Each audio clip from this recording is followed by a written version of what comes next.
ወቅታዊና አንገብጋቢ ርዕሰ ጉዳይ ነው። ይሄ ምንም ጥያቄ የለውም። አንገብጋቢ ነው። ማየት የሚገባ ጥቅም አለው፣ ጉዳት አለው። በተለይ ቤተክርስቲያን ቀድማ ጥቅሙ ለልጆቿ ካላስተማረች ጉዳቱ በልጆቿና በቤተክርስቲያኗም ስርዓተ አምልኮ እየተዛመተ የመጣበት ሁኔታ አስፈሪና አሳሳቢ የሆነም ስለሆነ ነው። በዚህ በሰበካ ጉባኤ አገር አቀፍ ስምሪት አንዱ ርዕሰ ጉዳይ ያደረግንበት በዚህ ነው። ይሄ ማለት ሁሉን የሚዲያ ምንነትን ያጠቃልላል ማለት አይደለም። በሚዲያ ውስጥ ካሉት ርዕሰ ጉዳዮች አንዱ ክንፍ ነው። ይሄ ማህበራዊ ሚዲያ የሚለውን ነው። ከአሁን በፊት አንዳንድ ቦታ ላይ ስለ ዲጂታል መሰረተ ልማት ብለን ስለ አወቃቀሩ ወደፊት ስለ አጠቃቀሙ የምናስተምረው ሌላ ነው። በሚዲያ ውስጥ ብዙ ርዕሰ ጉዳዮች አሉ። ማህበራዊ ሚዲያን ቤተክርስቲያን እንዴት ትጠቀማለች? እንዴት ታየዋለች? እያንዳንዱን እናያለን። አምላከ ቅዱሳን የምስጢር አምላክ ምስጢሩን ዕውቀቱን እንዲገልጽልን የሱ ቅዱስ ፈቃዱ ይሆንልን። ማህበራዊ ሚዲያ ወይንም ሶሻል ሚዲያ ለቤተክርስቲያን አገልግሎት ያለውን ፋይዳና በማህበራዊና መንፈሳዊ ህይወት ላይ የሚያደርሰውን ተግዳሮት መጠቆም ነው። ዘርፈ ብዙ ተግዳሮት በማህበራዊ ህይወት፣ በቤተክርስቲያን ስርዓት፣ በግል ህይወት የሚያደርሰውን ተግዳሮት ጠቁሞ መፍትሄን ማሳየት ነው። ሁለተኛ፣ ምእመናን በማህበራዊ ሚዲያ አጠቃቀም ዙሪያ ያላቸውን ግንዛቤ እንዲያሰፉና ወቅታዊና ተግባራዊ ምላሽ አስፈላጊ ለሆነው ወይም አስፈላጊ በሆነበት ጊዜ እንዲሰጡ ማገዝ ነው። ግንዛቤን መፍጠር ነው። ዛሬ ፊቱ የማይታይ የቆመበት ቦታ የማይታወቅ አንዱ እኩይ ሰው ተደብቆ የሆነ ነገር ሰውን የሚያባላ የሚያጋጭ የግጭት የግድያ የሚያደርስ ጽሑፍ ያስተላልፋል። የጻፈው አንድ ሰው ነው። የሚያባዙት ግን ምንም የማያውቁ የዋሃን ናቸው። ምንም የማያውቁ በተለይ በኦርቶዶክስ ተዋሕዶ ቤተክርስቲያን ላይ ካያችሁ ጠላት ከሚጽፈው ልጆቿ የሚያባዙት ነው ዓለምን የሚያዳርሰው። ስለዚህ ግንዛቤ መፍጠር ያስፈልጋል። ምእመናን ማህበራዊ ሚዲያን በመጠቀም በተለያዩ አርዕስተ ጉዳዮች ላይ መስተጋብር የሚፈጥሩበትን መንገድ ደግሞ መጠቆም፣ ከጥቅም አኳያ፣ ከጉዳት አኳያ፣ ከሌላው ጋር ከመስተሳሰር አኳያ ከመማር ምእመናን ማህበራዊ አውታር መረብ ኔትወርክ ማለታችን ነው ተጠቅመው ውይይት እንዲያደርጉ መረጃ እንዲያጋሩና የድረገጽ ይዘት እንዲፈጥሩ ሁኔታዎችን ደግሞ ማመቻቸት። ይሄ ማለት አሁን እዚህ ያለው ሀገረ ስብከት ነው። ከሀገረ ስብከቱ በታች ክፍላተ ከተማ አሉ። ከዛ በታች አጥቢያዎች አሉ።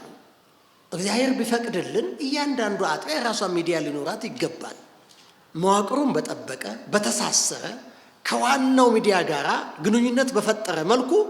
ምክንያቱም መረጃ ነው የሚዲያ ትልቁ ስራው ደግሞ መረጃ ነው። መረጃ ደግሞ ሀብት ነው።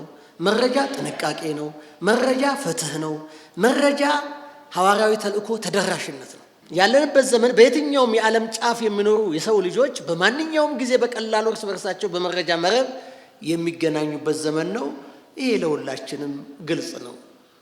አዲስ አበባ ላይ ተቀምጠን ዛሬ አውስትራሊያ ከሚኖሩ ወገኖቻችን በአይን እየተያየን እናወራለን፣ ስብሰባዎችን እናደርጋለን፣ እናስተምራለን፣ እንማራለን፣ ብዙ ነገር እናደርጋለን። እንደዚሁ ከዓለም ጫፍ ጫፍ ያንን እድል የሰጠን ምንድን ነው? ይሄ የሚዲያ ኔትወርክ ነው።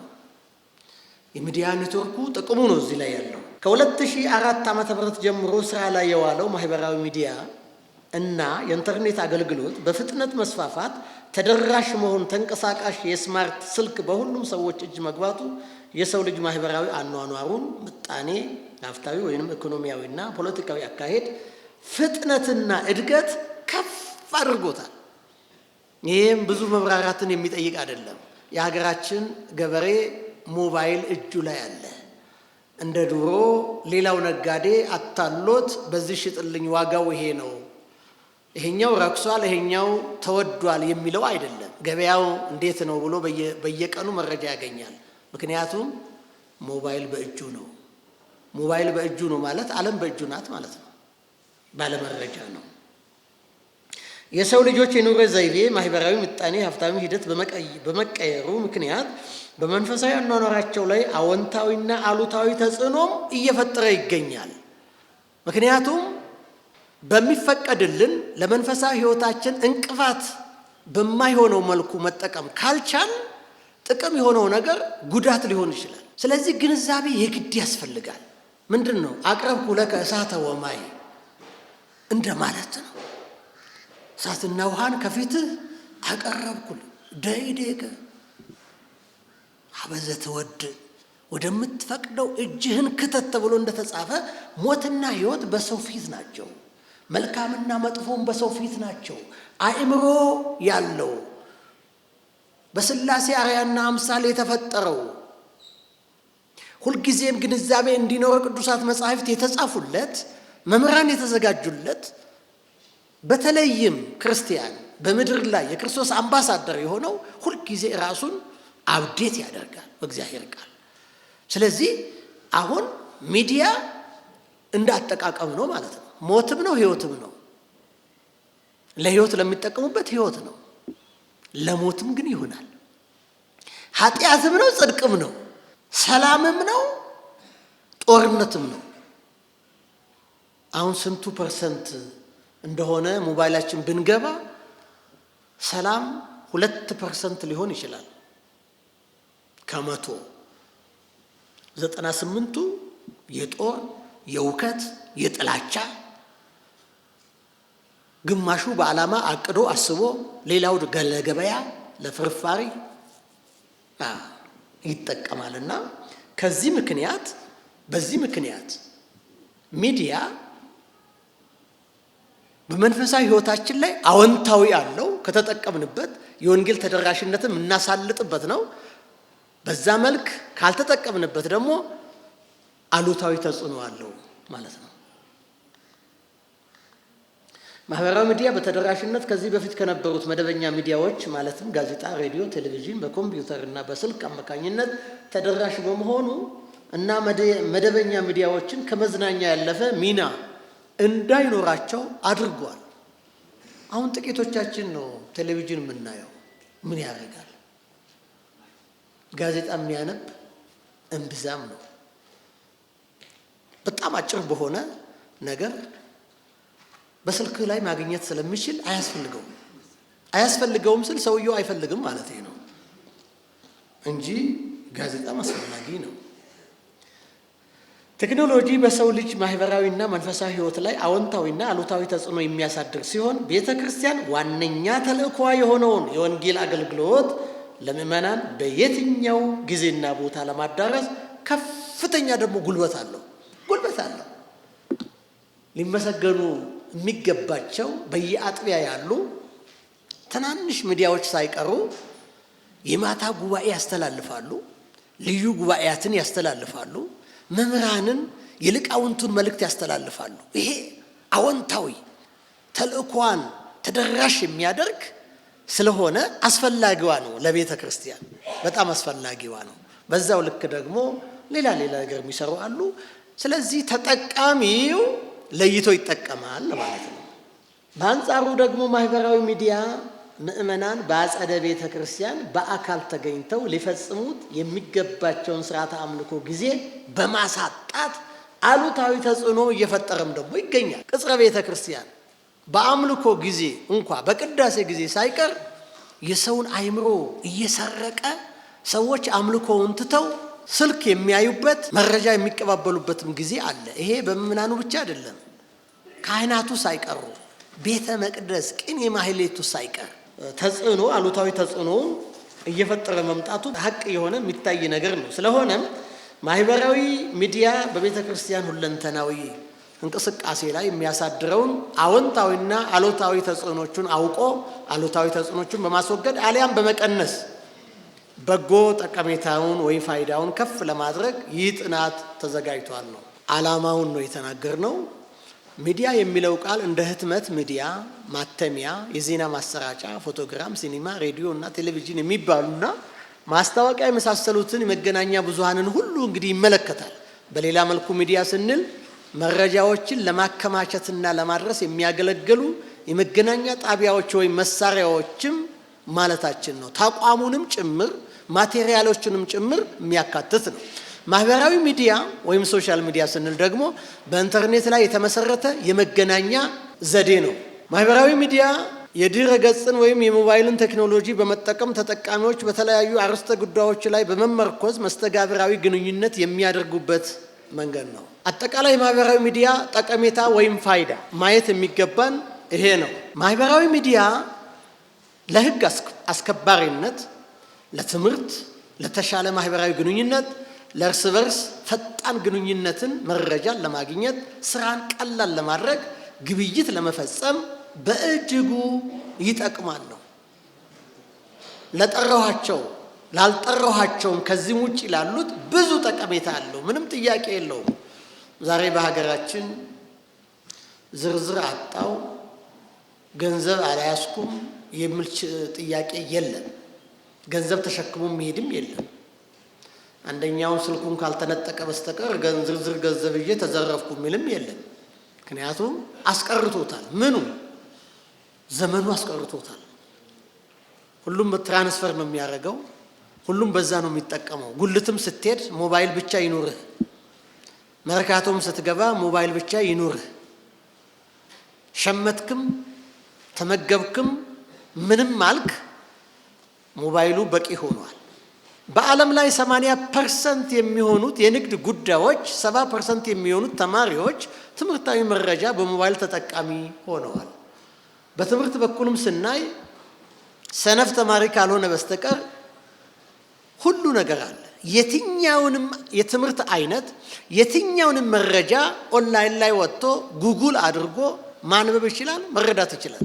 አረጋውያን ከህብረተሰቡ ጋር ይበልጥ እንደተገናኙ እንዲሰማቸው ያደርጋል። የእድሜ ባለጸጋ የሆኑ ሰዎች በእግራቸው ሄደው ከማይደርሱበት ወይም በስራ ዓለም ከማያገኟቸው የእድሜ ባለጸጋ ሆኖ የቤት ይዋሉ ሁሉ መረጃው ስለሚደርሳቸው እነዛን እንዳገኙ እነሱም ተሳታፊ እንደሆኑ ይሰማቸዋል። ሰዎች በማህበራዊ ኢኮኖሚያዊና ፖለቲካዊ አጀንዳዎች ዙሪያ ወደ ውይይት መድረክ እንዲመጡ የሀሳብ ተጋሪ ወይም ተከታይ እንዲሆኑም ያስችላል። ይሄ በየሚዲያው የሚያስተምሩ የቤተ ክርስቲያን ልጆች ሊቃውንት አሉ። ከየትኛውም ዓለም ላይ ሆኖ መከታተል ይቻላል። በእኔ ፕሮግራም ቢያንስ ከ7 ሀገሮች ዓለም ዙሪያ ካሉት የሚሳተፉ ሰዎች አሉ። እድሉን የሰጣቸው ዘመኑ ያመጣው የዚህ የኔትወርክ አገልግሎት ነው። ሰዎች በማህበራዊ ጉዳዮችን ለሚፈጽም አቅም እንዲኖረው፣ እንዲደራጅ፣ እንዲነጋገር፣ ያልተገደበ ግንኙነት እንዲኖራቸው እድል ለመፍጠር የመሳሰሉትን ሁሉ ለማድረግ ይጠቅማል። የአንድን ግለሰብ ቡድን ወይም ተቋም አስተሳሰብና አመለካከት በሌሎች ዘንድ በቀላሉና በትንሽ ወጪ እንዲሰርጽ ማድረግ ይቻላል። ይህ ማለት ምን ማለት ነው? በሁሉም ዘርፍ ማለት ነው። ለክርስቲያኖች ለቤተ ክርስቲያን ሐዋርያዊ ተልእኮ ትምህርትን እንደዛ ማስረጽ ይቻላል። በሌላው ዓለም ካያችሁ ደግሞ ፖለቲካዊ አስተሳሰቦችንም እንደዚሁ ሌላውንም እንደዚሁ በቀላሉ ለማዳረስ የሚያስችል የመገናኛ ዘዴ ነው። ተመሳሳይ ጉዳይና ፍላጎት ያላቸውን ሰዎች ለማገናኘት የመንግስታትን ተቋማትና የበላይ አካላት አምባገነናዊ አመራር በቀላሉ በማለፍ ለሚፈለገው አካል ሐሳብን በመጻፍ መናገር፣ መረጃን በማሰራጨት የሚያመጡትን ተጽዕኖም ማስቆም ይቻላል። ባይዘዌ አሁን ያሉት መንግስታት በሰራዊት ከሚጠብቁት በላይ በሚዲያ የሚታገዙት ይበልጣል። ጦርነትንም እየመራ ያለው አሁን ሚዲያ ነው። ሚዲያ ይመራል። ሌላው ከሚዲያ ጋር ደግሞ ኔትወርክድ የሆነ ልዩ ልዩ ዘመናዊ መሳሪያዎችንም በመጠቀም ሚዲያ ወይንም ኔትወርክ ትልቅ ሚና እየተጫወተ ይገኛል። በዘመናችን ወንጀለኞችን ለመቆጣጠር፣ ለመያዝ፣ በትንሽ ወጪ ትልልቅ የንግድ ጉዳዮችን ለመፈጸም መቻል የመሳሰሉትን ሁሉ ይረዳል። እንደምታውቁት ዛሬ የሚደበቅ ነገር የለም። በትንሽ ወጪ ትልልቅ የንግድ ጉዳዮችን ለመፈጸም የሚያስችል ልዩ ሲስተም ነው። የኢትዮጵያ ኦርቶዶክስ ተዋሕዶ ቤተክርስቲያንና ማህበራዊ ሚዲያን እንዴት ነው የምናየው? እንዴት ነው የምንረዳው? ምክንያቱም ጥቅሙንም ጉዳቱንም ሁሉንም አየነው። ከቤተ ክርስቲያን ጋር እንዴት ነው የምናየው? እየተጠቀመችው ነው ወይ? ቤተ ክርስቲያን ተቀዳሚ ዓላማዋ የክርስቶስን ወንጌል በመስበክ በማሳመን እና በማጥመቅ የሰው ልጆችን ለመንግስቱ ማዘጋጀት ነው። ይሄ የወንጌል ቃል ነው። ይሁንና የኢትዮጵያ ኦርቶዶክስ ተዋሕዶ ቤተክርስቲያን በየጊዜው ለሚነሱ ሃይማኖታዊ፣ ትውፊታዊ እንዲሁም ስርዓታዊ ለሆኑ ጥያቄዎች በተደራጀ ሁኔታ የቋንቋ ተደራሽነት መሰረት ባደረገ መልኩ መልሶች እየተሰጡ አይደለም። ለምን? ታላቋ ቤተክርስቲያን ሁሉ ያላት ቤተክርስቲያን ሊቃውንት አሏት። ቀኖናዋና ደግሟን አጣምራ ጠብቃ ዘመንን የተሻገረች ብቸኛዋ ቤተክርስቲያን ናት። ይሄኛ ልጆቿ ብቻ አይደለም የምንናገረው፣ ጠላትም ይናገራል፣ ታሪክ ነውና። ግን ለምን? የኢትዮጵያ ኦርቶዶክስ ተዋሕዶ ቤተክርስቲያን ካላት ጥንታዊ ታሪክ፣ ነባር ዕውቀት እንዲሁም የአማኞች ብዛት አንጻር በርካታ በጥራትና በብቃት አገልግሎት የሚሰጡ ማህበራዊ ሚዲያዎች ያስፈልጓታል። በእጅጉ ያስፈልጓታል። በማዕከላዊ ደረጃ፣ በሀገረ ስብከት፣ በክፍላተ ከተማ፣ በየአጥቢያ ያስፈልጋታል። አሁን ያሉት የሚደነቁ የሚመሰገኑ አጥቢያ አብያተ ክርስቲያናት በግለሰብም ደረጃ በተቋምም ደረጃ አወቃቀሩና አሰራሩ ከመዋቅራዊ አሰራር ውጪ መሆኑ ትክክል ባይሆንም በራሳቸው ጥረት ግን ቤተክርስቲያንን እየደገፉ ሃይማኖትን እየሰበኩ ጠላትንም እየተቋቋሙ ያሉበት ሁኔታ ያስደንቃል፣ ያስደምማል፣ ያስመሰግናቸዋል።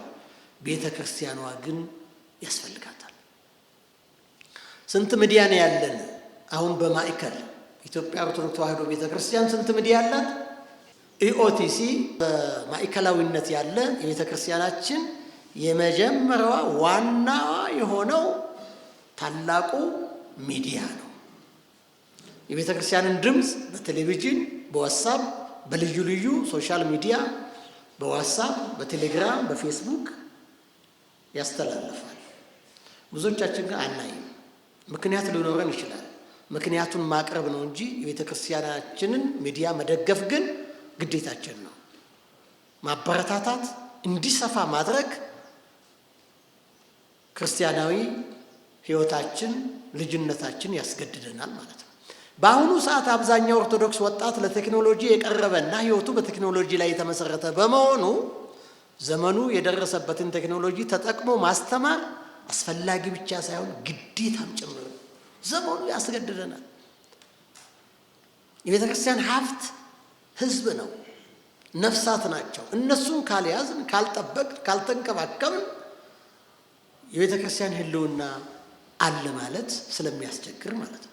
ከዚህ አንጻር ማህበራዊ ሚዲያ ከአኃት አብያተ ክርስቲያናት ጋር ስናነጻጽር በእጅጉ በታሪክ ጥንታዊነት፣ በአያያዝ፣ በህዝብ ብዛት ከሁሉም የምትበልጥ ስትሆን በዚህ አጠቃቀም ግን ወደ ኋላ ነን ያለነው። እኛ አንድ ቴሌቪዥን ብቻ ሲኖረን ቅርባችን ያለችው የግብፅ ቤተክርስቲያን ኮፕቲክ ቤተክርስቲያን ወደ 14 እንዳላት ይታወቃል። ከሌሎቹ ማለት ነው። ይሄን ለምንድን ነው የምንናገረው? ቁጭትን ለመፍጠር ነው። ቁጭት ሊቆጨን ይገባል። ሚዲያውንም በመደገፍ እንኳን አንድ ሚዲያ ቀርቶ ሌላ እንዲፈጠር ማድረግ እንድንችል ነው ቁጭቱ። የህንድ ማላንካራ ኦርቶዶክስ ቤተክርስቲያን 2.5 ብቻ ነው ህዝቦቿ፣ 2.5 ሚሊዮን ብቻ በዓለም ላይ ነው። በሀገሪቱ ላይ ብቻ አይደለም፣ በዓለም ላይ 2.5 ሚሊዮን ነው ያልኳቸው። ግን ከ8 ቴሌቪዥን በላይ ከልዩ ልዩ በጣም ብዙ ቁጥር ያላቸው ሶሻል ሚዲያ አላቸው። እኛ 120 ሚሊዮን ውስጥ እንግዲህ ክርስቲያኑ ያው ሌሎቹ የሚነግሩን ሳይሆን እኛ ባለን መረጃ ወደ 60 ሚሊዮን በላይ ኦርቶዶክስ ምዕመናን ናቸው። የሚከራከረን ካለ በዘንድሮ ዓመት ህዝብ ቁጥራ ስለምናደርግ ያን ጊዜ እናረጋግጣለን። ከውጭ የሚነገረንን ዳታ ግን አንወስድም። ሲፈልጋቸው 40 ሚሊዮን ይሉናል፣ ሲፈልጋቸው 50 ይሉናል። እሱ የኛ ዳታ አይደለም። ስናረጋግጥ የሚሟገተን ካለ ያን ጊዜ እናረጋግጥለታለን። ስለዚህ ቁጭት እንዲፈጠር ነው። ከዛ በላይ ሊኖረን ይገባል። በአጥቢያ ያሉትን ልናበረታታ ይገባል። አህጉረ ስብከቶቻችን የራሳቸው ሚዲያ ሊኖራቸው ይገባል። መረጃ ነው። ይህንንም ለማድረግ ለምሳሌ በአንድ ቤተክርስቲያን ውስጥ በትንሿ ቤተክርስቲያን 100 ሰራተኞች ይኖራሉ። የምክትል የሆነ ማዕት ሰራተኛ አለ። ከዛ ውስጥ ሚዲያን እንደ አንድ ክፍል መመስረት አለብን። እንደ አንድ ክፍል ማቋቋም አለብን። ጠቃሚ ስለሆነ ማለት ነው። ከቃለ ዓዋዲው ጋራ በሚፈቅደው ሕጋዊ መሰረትና መዋቅራዊ አሰራር ተከትለን ማድረግ ይጠበቅብናል ማለት ነው። ማህበራዊ ሚዲያ አጠቃቀም ተግዳሮቶቹን ደግሞ ለየት አድርገን ስንመለከት በማህበራዊ ህይወት ላይ ያለው ተጽዕኖ የተሳሳተ መረጃ በማሰራጨት በብዕር ስማቸው ተደብቀው የሚጽፉ የአባቶቻችንን ስም የሚያጠለሹ እጅግ በጣም ብዙ ናቸው። ያልታደለ ምናልባት ኦርቶዶክሳዊ አባቱ ሲሰደብበት ይስቅ ይሆናል፣ ሼር ያደርግ ይሆናል። ግን ነውር ነው። ግለሰቡ አይምሰልህ የተሰደበችው ቤተክርስቲያን ናት። እንኳን ታላላቅ መነኮሳት ብፁዓን አበው ሊቃነ ጳጳሳት ቀርቶ አንዱ ኦርቶዶክሳዊ ነውሩ ቢነገር ነውርነቱ የዛ ግለሰቡ ብቻ አይደለም። እምነቱ ምንድነው የሚሰራው የሚሉ ጥያቄዎች ይከተላሉ። ስለዚህ ወገናችን የሆነውን ነውርን ማባዛት ሼር ማድረግ በራሱ ነውር ነው። አባትህ ሲሰደብ ደግሞ መልስ መስጠት ያለብህ አንተ ነህ። ግን አስቸጋሪነቱ ይሄን የሚያደርጉ ከየት ናቸው? አድራጊው ከየት ነው ብለን ጥያቄ ካነሳ እሱ በጣም አስቸጋሪ ነው። ምእመናን ሳይሆኑ እዚሁ የተለማመዱ አብረው የሚውሉ አብረው የሚያድሩ አብረው የሚበሉ የሚጠጡት ሊሆኑ ስለሚችሉ እሱ በጣም አስቸጋሪ ነገር ነው። እግዚአብሔር ልቡና ይስጥልን። የባህል ወረራ የሚያስከትል ነው። ብዙ ነገሮችን ሀገራችን አስተናግዳለች፣ ቤተክርስቲያናችንም አስተናግዳለች። ምእመናኖቻችን ምን አይነት ፊልም ነው የሚያዩት? ምን አይነት ነው ጊዜያቸውን የሚያጠፉበት? አናሳ የሚሏቸውን የብሔረሰብ አካላትን ማንነት መደፍጠጥም ማጠልሸትም ሰዎችን ሱሰኛ ማድረግም የስራን ጊዜ መግደል ምርታማነትን የሚቀንስ እነዚህ ነገሮች ሁሉ ተግዳሮቶች ናቸው። ሱስ ያዛቸው ሲበሉ እንኳን እጃቸው ማርፍ በቀኝ እጃቸው ቢጎርሱም በግራ እጃቸው የሚጎረጉሩ በግራ እጃቸው ስራ የማይፈቱ ከሞባይል የማይለዩ የተቆራኙ ሰዎች አሉ። ከፍተኛ ጉዳት ነው። በሳይንሱ ዓለም አንድ ሰው ኮንሰንትሬት ማለትም የሚመገበውን ምግብ እየተመለከተ እየረካ እያጣጣመ ካልተመገበ ከሌላ ነገር ጋር ሲመገብ ከሌላ ነገር ጋር ልክ እንደተመገበ ነው የሚቆጠረው። ሐሳብን በራሱ ማለት ነው። ግልጽ ነው። ስለዚህ ሱሰኛ ያደርጋል። የማይታወቁ የሽብር ቡድኖች በቀላሉ ለጥፋት ሊጠቀሙበት ይችላሉ፣ እየተጠቀሙበት ነው። ትርክት የሚጽፉ የጥላቻ ንግግር ያላቸው ቤተሰብ የሚበትኑ ትዳር የሚያፈርሱ ወገኖችን የሚያጋጩ እጅግ ብዙዎች ናቸው። ትኩረት እንዳይኖረን እና ምናባዊ አኗኗር እንዲኖረን ምናባዊ ምንም ላይ ያልተመሰረተ ነገር እንዲኖረን እምንሰማውን እንኳን ማጣራት እንዳንችል የሚያደርግ ሱስ የሚያስይዝ እጅግ በጣም ታላቅ ተግዳሮት አለው። የአእምሮና የስነ ልቡና ጤና መታወክንም የሚያስከትል ነው። በተቋምና በተላላቅ ደረጃ ደግሞ የሳይበር ጥቃትንም የሚያስከትል ነው። ማህበራዊ አብሮነትን የሚገዳደር ነው፣ የሚለያይ እንኳንስ ማህበራዊ አብሮነት ቀርቶ ምስትና ባልንም የሚያለያይ ነው። በአግባቡ መጠቀም ካልተቻለ ምስጢራዊነትን አለመጠበቅ፣ ምስጢር የለም በዚህ ዘመን። ምስጢር የለም። ከዛሬ ኔትወርክ ከመፈጠሩ በፊት የተነገሩ ነገሮች በጣም አስደናቂዎች ናቸው። በግጥምም በምንም የሚናገሩ ሰዎች ይህን ዘመን ላይ ደርሰን የሚዲያውን ቴክኒክና ሲስተሙን ስንመለከት እጅግ አስደማሚ ነው። የዛሬ ስንት ዓመት ነው በግጥም ዘፋኙ አትንገር ብሎ ቢነግረው አትንገር ብሎ ነገረው ብሎ ዘፈነ። ምስጢር የለም ማለት እኮ ነው። እንዳይነግርብኝ ብሎ አምኖት እንዳትናገር ብሎ ነገረው። እሱም ለሌላው እንዳትናገር አለው፣ ያም ለሌላው እንዳትናገር አለው። በመጨረሻ ሁሉም ጋር ደረሰ ጉዳዩ። እነሱ በዛ ዘመን ገጠሙት፣ ዘመሩት፣ ዘፈኑት። በዘመናችን ደግሞ በግልጽ የምናየው ዛሬ ምስጢር የለም። ምስጢር አይነገርብኝ ካልክ ቀድሞውኑ ምስጢር አይደለም ብለህ ማመን መቻል አለብህ። አለመናገር ብቻ ነው የሚያዋጣ እና ሰዎች በተለያየ መንገድ መቋጠር የማይችሉበት ከፍተኛ ሱስ የሚያስይዝ ነው። ስራ የማግኘት እድላችንን አናሳም ማድረግ፣ ቀጣሪዎች ስለ ተቀጣሪዎች መረጃን ከማህበራዊ ሚዲያ ስለሚያገኙ እውነትም ይሁን ውሸት ሳይጣራ አጠቃቀማቸው ተገቢ ካልሆነ ከጥቃቅን ነገር ስለሚያመጡና የፈለጉትን አሳልፈው ያልፈለጉትን ይጥሏቸዋል። የተግባቦት ክህሎትን፣ ማህበራዊ እሳቤን፣ አሉታዊና አሉባልታዊ ህይወት እንዲኖረን ማድረግ ይሄ መንፈሳዊ ህይወታችንን የተፈታተነ ክርስትና ህይወታችንን የተፈታተነ ሰዎች አስመሳይነት እንደ ስልጣኔ፣ ውሸት እንደ ስልጣኔ፣ ትፎዝነት እንደ ጨዋነት የተቆጠረበት ዘመን ነው ወገኖች። ስለዚህ እነዚህ ሁሉ ተግዳሮቶች ናቸው። የትዳርን ህይወትን እየተፈታተነ መምጣቱ ባል ስተኛ ሚስት ቁጭ ብላ የምታድርበት፣ ልጆቿን የማታይበት፣ ሲነቁም እያንዳንዱ ቶሎ ብሎ የድሮ እናት ልጆቿን ነበር የምትዳስሰው። መብራት እንኳን ባይኖር በጨለማ አባትም ልጆቼ ነበር የሚለው ከውጪ ስገባ። አሁን ግን ሁሉም ዘሎ ሞባይል ላይ ነው። ይህ ሁሉ ተግዳሮት ነው። ቤተክርስቲያን ይህን ታስተምራለች። አባቶች ካህናት ለልጆቻቸው ያስተምራሉ፣ ጎጂ ነውና።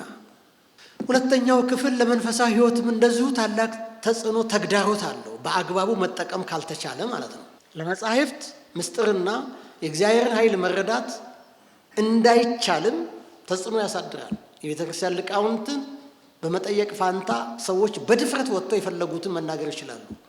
በጥራዝ ነጠቅነት የፈለጉትን ማለት ይችላሉ። እዚህ ጋር የምታዩዋቸው መጽሐፍ አንባቢ ስንት ሰው ነው ያለው? አንድ መቶኛ መጽሐፍ ያነባል። 99% ግን ፌስቡክ ላይ ነው ያሉት። ዓለሙ በአጭሩ ይሄን ነው የሚመስለው። በደንብ ይዩት። ልጆች ያሏችሁ 3 ልጆች ቢኖሯችሁ ከ3ቱ ምናልባት ነው አሊያ አብዛኛው ፌስቡክ ላይ ነው ያለው። አሁን ፌስቡክ መጥፎ ነው ማለታችን ነው? ከተጠቀምንበት መልካም ነው፣ ካላወቅንበት ጎጂ ነው።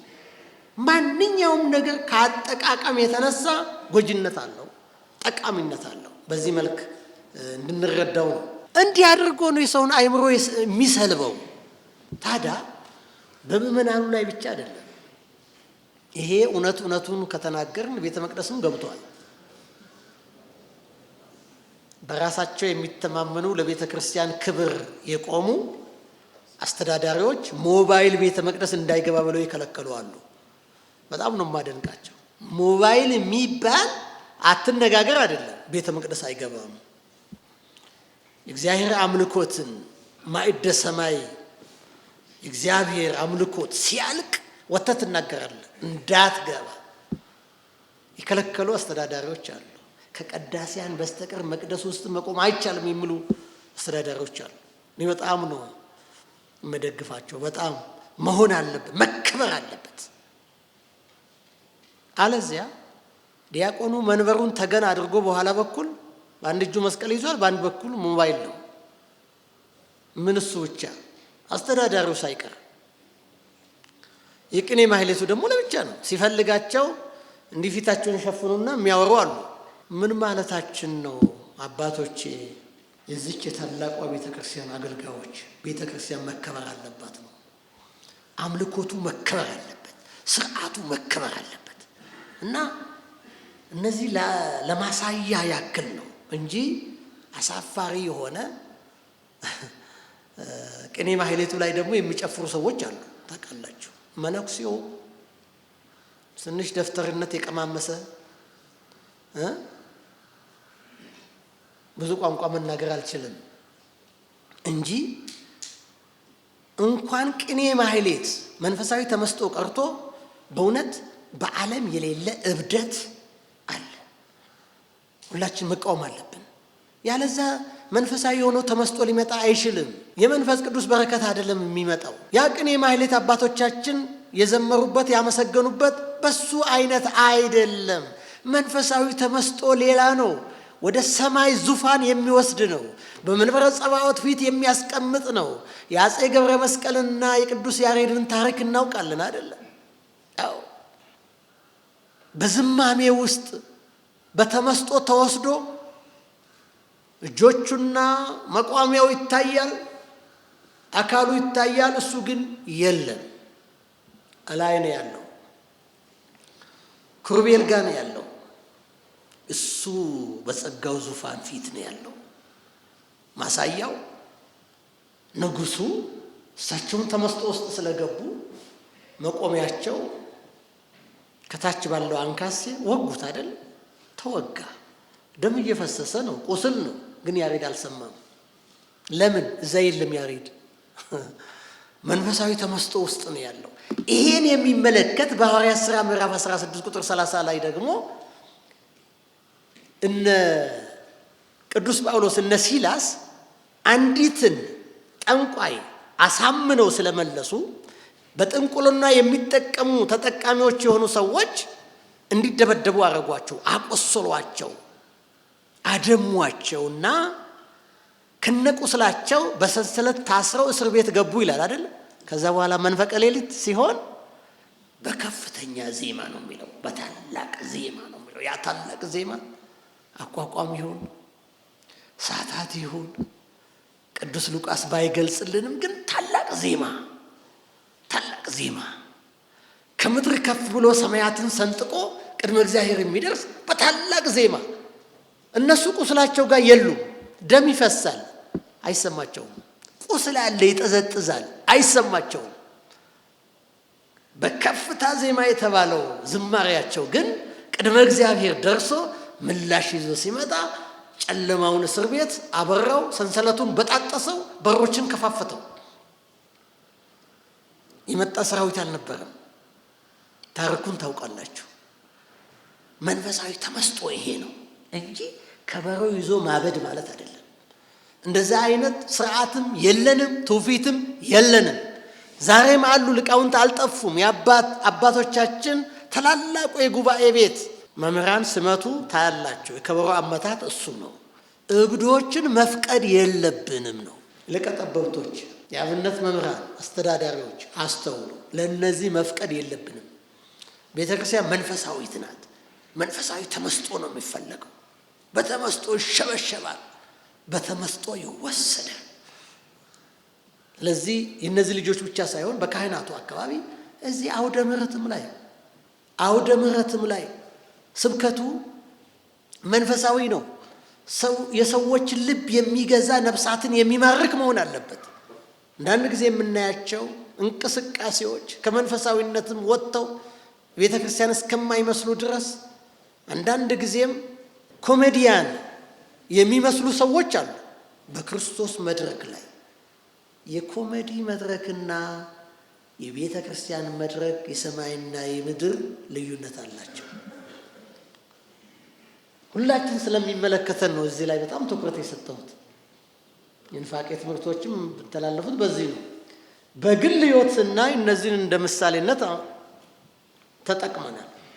እነዚህ ሁለት ልጆች የቡና ሲኒ ይታየናል። ያሉት ካፌ ውስጥ ይመስላል አይደል? ካፌ ውስጥ ነው ያሉት። አብረው ተቀምጠዋል፣ ግን አብረው የሉም። እያንዳንዳቸው ያሉት ከስልካቸው ጋር ነው የሉ። ልጅ ከአባቱ አልተገናኘም፣ እናት ከልጆቿን እየተለየችበት ያለው ነው። ታዲያ ምን እናድርግ ካላችሁ አጠቃቀምን ማወቅ፣ ጊዜ መስጠት ጊዜ መስጠት። ፌስቡክ ለዚህ ጊዜ መድብለት፣ ለልጆችህ ጊዜህን ስጥ፣ ለቤተሰብህ ጊዜህን ስጥ፣ አካልህ ለሆነችው ባለቤትህ ጊዜን ስጥ። ጊዜ ለሁሉም በቂ ነው። በእግዚአብሔር ጊዜ አትጠቀም። ቤተ ክርስቲያን ስትሄድ እሱ የእግዚአብሔር ጊዜ ነው፣ የዝማሬ ጊዜ ነው፣ የአምልኮ ጊዜ ነው፣ ከእግዚአብሔር ጋር የምትነጋገርበት ጊዜ ነው። ጊዜ ስጥ። ከጓደኛህ ጋር ሳለ ከጓደኛህ የምትወስዳለ፣ ጓደኛ ለአንቺ የሚሰጥ ነገር አለ። ስለዚህ ያን ጊዜ ለዛ ብቻ መጠቀምን ነው እያልኩ ያለሁት። በሌላ ጊዜ ለመልካም ነገር መጠቀም እንችላለን ማለት ነው። የማህበራዊ ሚዲያ አጠቃቀም ወደ መፍትሄው ነው የሚሄደው። የመፍትሄ ሀሳቦች ባነሷቸው ተግዳሮቶች ሁሉ ወቅታዊ ዘመኑን የዋጁ ምንጮቻቸው የታወቀ ትምህርቶችን፣ መረጃዎችን ለምዕመናን ለማድረስ የሚዲያ ዳሰሳና የዳታ መሰረተ ልማት ሊኖረን ይገባል ነው። ቅድም ተናግሬ ያለሁኝ ከጠቅላይ ቤተ ክህነት እስከ አጥቢያ ድረስ ያሉትን አስተሳስረን አግባብ በሆነ መልክ ልንጠቀምባቸው ይገባል። አሁን የተሳሰረ ነገር የለም። ይገርማቸዋል። ሁሉ በየፊና ነው ያለው። ሊሆን አይገባም። መዋቅራችን ሕያው ነው። ባለመጠቀማችን ግን መዋቅራዊ ትስስር የለንም። እያንዳንዷ አጥቢያ ቤተ ክርስቲያን ያላት የአገልግሎት ክፍል በሙሉ እስከ መንበረ ፓትርያርክ ጠቅላይ ጽሕፈት ቤት ይደርሳል። በየአጥቢያ ያሉ ሚዲያዎች በዋናው ሚዲያ ጋራ ትስስር አላቸው፣ ሊኖራቸው ይገባል ነው። የሌላቸው ሊቋቋምላቸው ይገባል ነው። ለምን?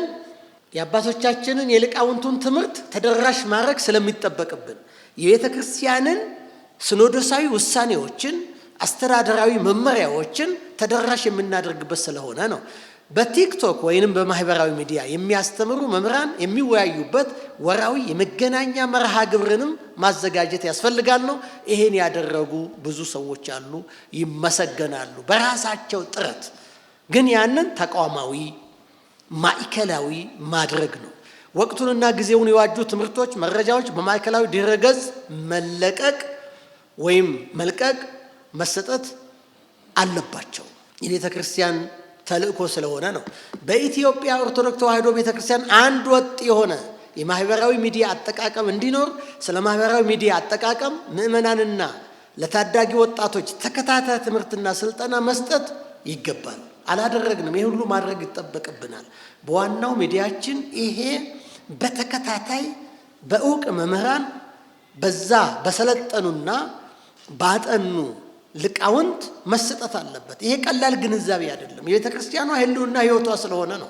ምዕመናን በተለይም የሰንበት ትምህርት ቤት አባላት የኑፋቄ ትምህርት ለሚተላለፍባቸው ወይም የሚተላለፍባቸውን ማህበራዊ ሚዲያዎች እንዳይጋለጡ፣ የኑፋቄ ትምህርት በሚተላለፍባቸው ማህበራዊ ሚዲያዎች እንዳይጋለጡ መምህራን ዘወትር ግንዛቤ መፍጠር አለባቸው። ይሄ በሰንበት ትምህርት ቤታችን ሰባኪያነ ወንጌል እዚህ ጋር አላቸው።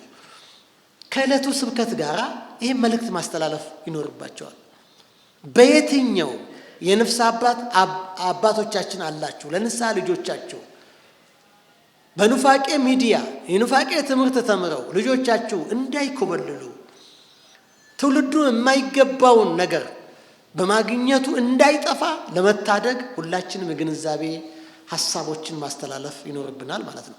በማህበራዊ ሚዲያ ላይ የሚቀርቡ ትምህርቶችና መልእክቶች አንድ ወጥና ተከታታይ ሆነው ምዕመናንን መንፈሳዊ ሕይወት እንዲያጠናክሩ ጠንክሮ መስራት ከሁላችንም የሚጠበቅ የቤተ ክርስቲያኗ ተልእኮ ነው። የማህበራዊ ሚዲያ አጠቃቀምና አሰራር በግለሰቦች ጥረትና እሳቤ ላይ ሳይሆን ተቋማዊ በሆነ መንገድ ሁሉንም አባላት በማሳተፍ ወደ ተግባር ሊገባ ይገባል። የኢትዮጵያ ኦርቶዶክስ ተዋሕዶ ቤተ ክርስቲያን የማህበራዊ ሚዲያ አጠቃቀም ፖሊሲ እንዲኖራት እገዛ መስጠት ደግሞ ያስፈልጋል። ይሄ ማለት ምን ማለት ነው? ማንኛውም ነገር መመሪያ አለው፣ ፖሊሲ አለው፣ አግባብ አለው፣ ሕግ አለው። ይሄ ነገር አዲስ ከመሆኑ የተነሳ አሁን በቃለ ዓዋዲያችን ላይ ይሄ አልተቀመጠም።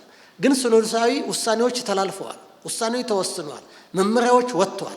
ይህን ወደ ታች ማውረድ ይጠበቅብናል። ቋሚ የሆነ መመሪያ ማስቀመጥ አለብን። ቅድም ያልኳቸው ከቤተ መቅደሱ፣ ከቅኔ ማህሌቱ፣ ከአውደ ምሕረቱ እንዴት ነው መጠቀም የምንችለው? ሕግና ደንብ ተፈጻሚነት እንዲኖረው ያን ወደ ታች ማውረድና ለሕዝባችንም ግንዛቤ መስጠት ይኖርብናል። ሊቃውንትና መምህራን የራሳቸው ድረገጽ፣ ብሎግ ወይም የፌስቡክ ገጽ ከፍተው በሀገር በውጭ ሀገራት ቋንቋዎች ትምህርት ሃይማኖት እንዲያስተምሩ ማገዝ፣ መርዳት። እውቀት አላቸው፣ ነገር ግን ሚዲያውን እንዴት ነው የሚጠቀሙት?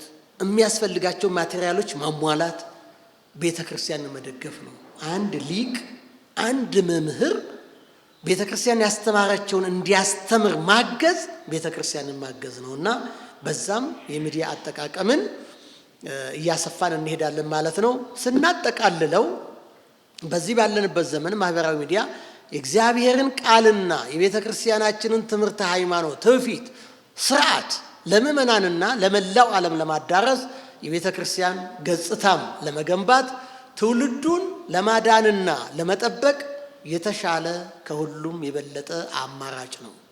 ይህን ያየ ነው ሐዋርያው ቅዱስ ጳውሎስ። ነገር ግን ሁሉ በአግባብና በስርዓት ይሁን እንዳለው የኢትዮጵያ ኦርቶዶክስ ተዋሕዶ ቤተ ክርስቲያን አህጉረ ስብከቶች፣ አድባራትና ገዳማት አንድ ወጥ የሆነ የማህበራዊ ሚዲያ አጠቃቀም ፖሊሲና ስትራቴጂ አውጥቶ ተቋማዊ በሆነ መንገድ ሚዲያን መጠቀም እንዲችሉ ስልት መቀየስም እንዲቻል ነው የተመለከተ ነው። ማህበራዊ ሚዲያ በሰዎች እምነት፣ ስነ ልቦና፣ ግለሰባዊና ቤተሰባዊ ህይወት፣ ማህበራዊና ባህላዊ እሴቶች ላይ እያደረሰ ያለውን ተጽዕኖ በጽሁፍ፣ በፊልም፣ በፎቶ ወዘተ እያዘጋጁ ግንዛቤ መፍጠር ስራንም መስራት እንዳለባቸው ተመልክተናል። በማህበራዊ ሚዲያ የሚሰነዘሩብንን አፍራሽ መልእክቶች ትውልዱን ለመንጠቅ ታጥቀው የተነሱ አጽራረ ቤተ ክርስቲያንን ለመቋቋም ሾህን በሾህ እንደሚባለው ቤተ ክርስቲያን ማህበራዊ ሚዲያን እንደ አንድ የኮሚኒኬሽን መንገድ በመጠቀም ተገቢውን ምላሽ መስጠት ይገባታል። በየጊዜው ሰው ያለው ሚዲያ ላይ ነው። ትውልዱ የሚመለከተው ሚዲያ ላይ ነው። ሐሳቦችም ያሉት ሚዲያ ላይ ነው። ችግሮችም የሚነሱት ሚዲያ ላይ ነው።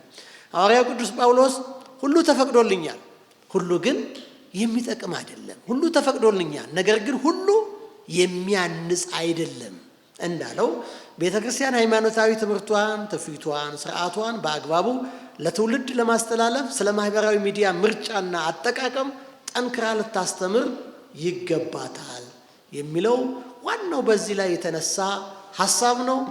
በአጭሩ ያየነው ሶሻል ሚዲያ ወይም ማህበራዊ መገናኛ ብዙሃንን እንዴት አድርገን ነው የምንጠቀመው?